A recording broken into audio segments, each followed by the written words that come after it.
পরীক্ষা চলাকালীন সময় আমরা আরও ২৮ জনকে ধরছি।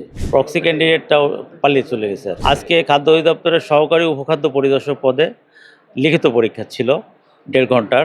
১০টা থেকে ১১টা ৩০ পর্যন্ত পরীক্ষা ছিল। আমরা গেটে মূলত যখন চেক করা হয়েছে তখন আমরা ২৫ জন পেয়েছি। ২৫ জনের মধ্যে এনিওয়ে আমাদের ৪ জন ক্যান্ডিডেট চলে গেছে, পালিয়ে চলে গেছে। আর ২১ জনকে আমরা ধরতে সক্ষম হই।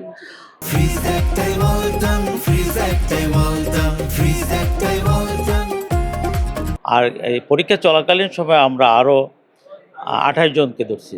২৮ জনকে ধরছি এবং একজন প্রক্সি ক্যান্ডিডেট পেয়েছিলাম।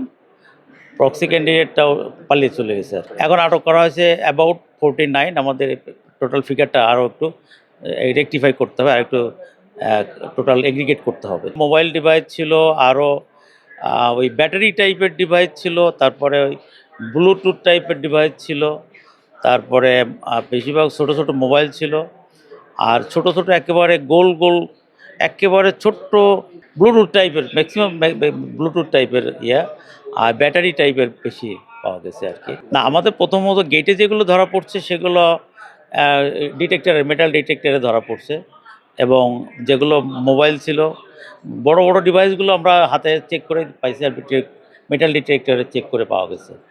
আর কেন্দ্রগুলো টিচাররা এবং আমরা নিজেরা ধরতে পেরেছি। এদের অ্যাটিটিউড, এদের বিহেভিয়ার দেখেই মূলত আইডেন্টিফাই করতে আমরা সক্ষম হয়েছি। টোটাল ৪৯ জন, এখন পর্যন্ত টোটাল ৪৯ জন আমরা। আর ছেলে কজন মেয়ে কজন এটা আইডেন্টিফাই এখনও করতে পারিনি, তবে একটু দেখতে হবে আর কি। না, আমরা তো সব যে ধরতে পারছি সেটা বলছি না, তবে আমাদের যত পরীক্ষা হয়েছে তার মধ্যে সবচেয়ে বেশি আজকে কিন্তু আইডেন্টিফাই করতে সক্ষম হয়েছে। ব্যবস্থা নেওয়ার বিষয়ে এক্সিকিউটিভ ম্যাজিস্ট্রেট মহোদয় আছেন, আইনগত ব্যবস্থাটা নেবেন। আমাদের আইডেন্টিফাই করে ওনাকে হ্যান্ড ওভার করেছি। উনি যেটা বোঝেন যে মামলা দিতে পারেন, উনি ইনস্ট্যান্ট জেল দিতে পারেন, জরিমানা করতে পারেন, সেটা ওনার জুরিসডিকশন, এটাতে আমাদের কিছু বলার নাই।